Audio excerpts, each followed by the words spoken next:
All right, so let's look up Dido and Aeneas. That sounds like, never mind.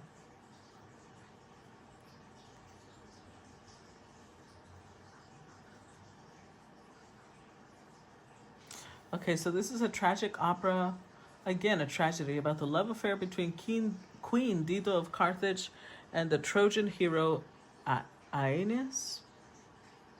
Dido is building her city after fleeing Lebanon. Aeneas, a Trojan hero, is shipwrecked in Carthage after fleeing Troy. They fall in love, but Dido's sister Belinda encourages Dido to accept Aeneas' marriage proposal. Jupiter sends Mercury to tell Aeneas that he must leave Carthage to fulfill his destiny in Italy. Aeneas prepares to leave, and Dido forces him to go. Dido sings her last aria and commits suicide by setting herself on fire. What the fuck? Okay, that's already twice that we see the feminine having to sacrifice herself for the masculine, and willingly. Nobody forces her, which makes it more, I don't know. Anyways, let's look at Venus and Vulcan so that we have these in mind as well.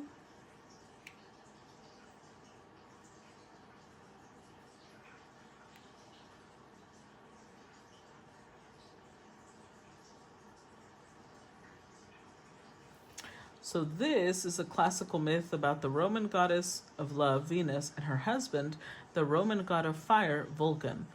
But the story is about Venus's affair with Mars, the Roman god of war, and Vulcan's discovery and punishment of the lovers. Oh, wow.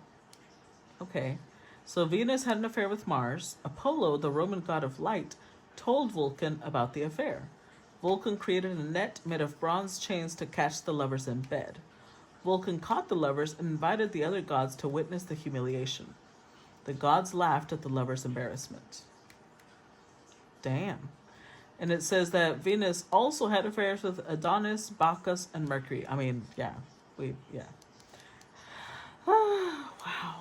Okay, so I'm not really sure why balance is what describes these two. Maybe it's because that was their biggest challenge. So this is a really, I'm not even sure how to start, because I feel like it has shifted to describe a lot more Tannhauser and Elizabeth's story, where love becomes a burden. Love becomes a weight. It becomes oppressive. Especially with having oppression here. And again, we have Hera. Hera, okay, we all know Hera. Hera was the wife of Zeus, right? The Greek god of the gods. She was the queen of the gods. But she had a husband who was very, very unfaithful. He was never, ever, I mean, if there was ever a symbol of being unable to keep their dick in their tunic, it was Zeus. So this may not have anything to do with gender as in feminine, masculine. This may have more to do with what type of partner we're willing to accept. Because over here with Tannhauser and Elizabeth, she knew who he was. She knew what he was like, and she defended his actions. She even, was willing to give her life to defend his actions, which is absolutely nuts to me. And then Six of Pentacles, there's like I don't know. I think this is very much a lack of balance. Instead of these cards actually representing balance, it's like a lack of balance. Because I'm not for that narrative that you can change a man. That's not true. You can't change shit. When someone is ready to change, they will change because they are ready to change, not because you are coaxing them and sacrificing yourself so that they can change. So there is some opportunity coming in. I really and sincerely hope that you're just very aware because it could be at this opportunity coming in. It might not even be the person from the past. It could be their, like someone who's very similar to them. And you're going to relive. Well, not that you're going to, because it's a choice, right? You choose whether you want to relive this or not. Hold on. Let me try to not spill the wax here.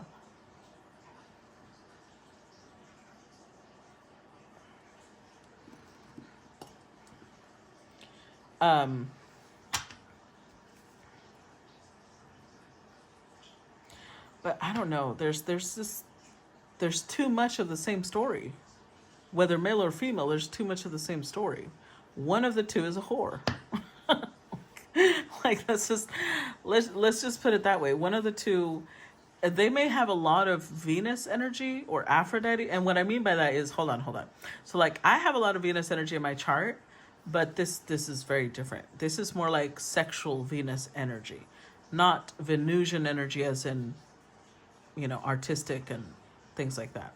So this is somebody who's very much about the sensuality of love. They focus a lot on the carnal side of love. And it becomes an oppression. Commitment, oh, that's what it is. Commitment becomes oppressive to these people because they don't know how to be faithful. And the thought of having to be faithful is a burden. Duty becomes oppressive because they don't want to have to choose just one person. They don't want to have to just settle down.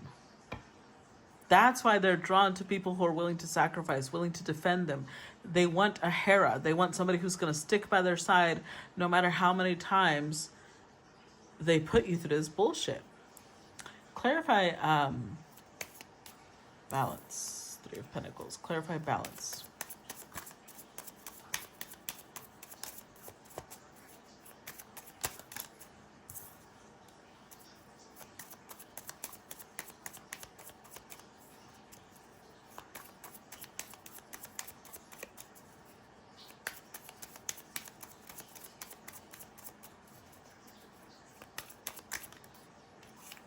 Look at that. Nine of Cups, the Hermit, Eight of Wands. So Abelard and Eloise is the Hermit, right? And it came out again.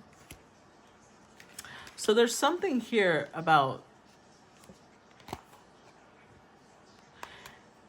it could be that this is tempting, or it will be tempting because there's some sort of like forbidden element to it.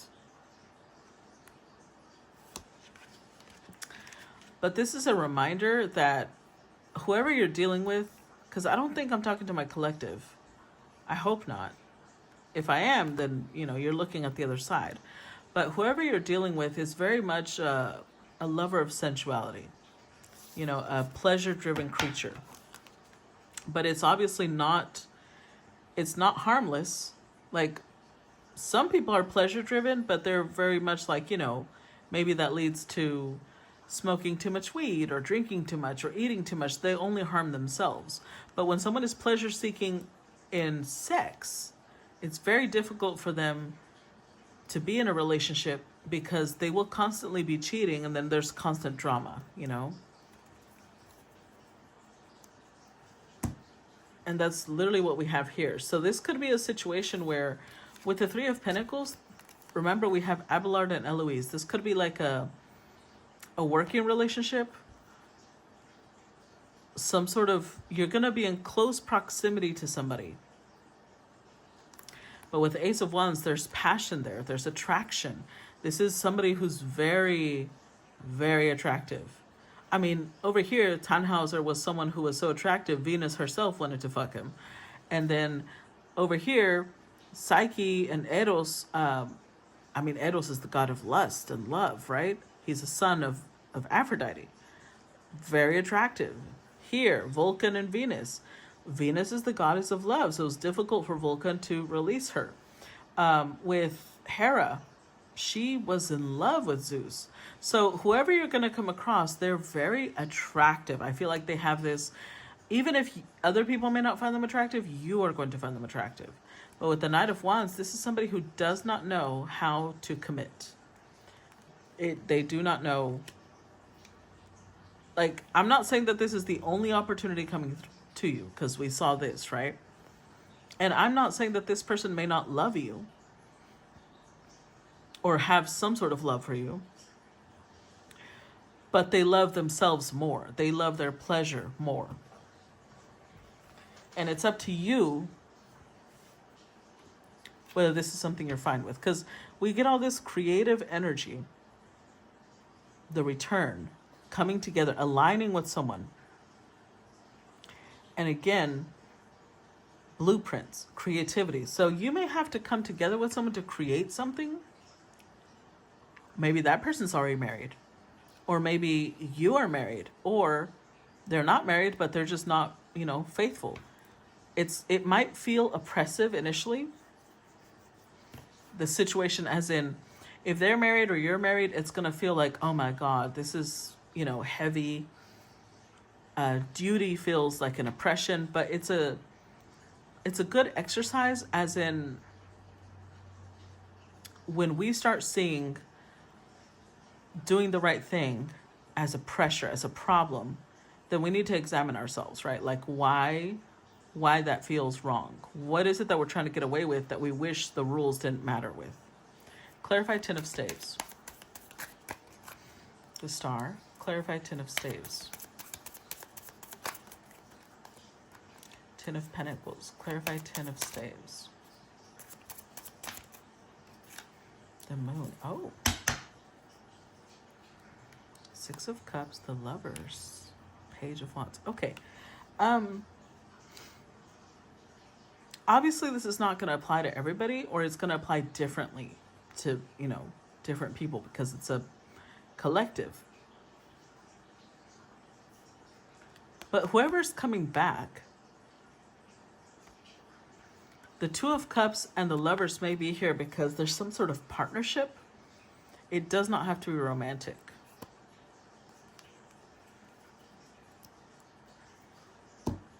It's going to lead to, for some of you, it's going to lead to fame. For others of you, it's just going to lead to being well known in a specific community or a specific area. But whatever it leads to, it's going to bring you a lot of finances. And you are not going to see, like, you may not see this right now. You may not know how this is going to manifest for you. Don't start fretting about it. Don't start getting anxious or stressing about it. Just let it happen. But almost like whatever this is, it's going to bring a lot of pressure. Because honestly, Venus and Vulcan, to me, that was more like, just like Zeus and Hera. That was more like an arrangement. That was more like a business arrangement. Because they were like, gods. So they were in this mentality of, well, this is just my assigned partner. This is who I'm going to be with, but I can go fuck around, right? So this may be somebody who wants to come together with you in some sort of partnership. Hopefully not in a marriage. If this is a marriage, I promise you, this person will not be loyal to you.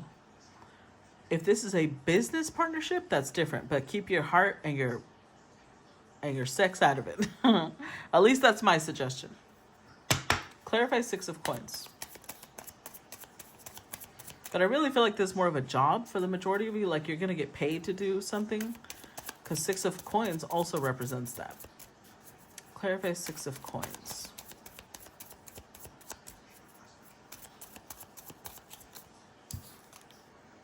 But, oh, Three of Swords. Clarify Six of Coins.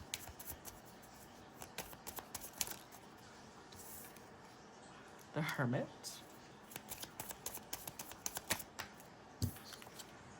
Strength. Ace of Swords, Seven of Wands, Five of Pentacles. I think that this is even more significant. If you're somebody who spent the last months or years being alone, because I'm getting a lot of loner energy. Five of Pentacles and the Hermit. This is like the second or third time the Hermit comes out. So with the Six of Coins, I do feel like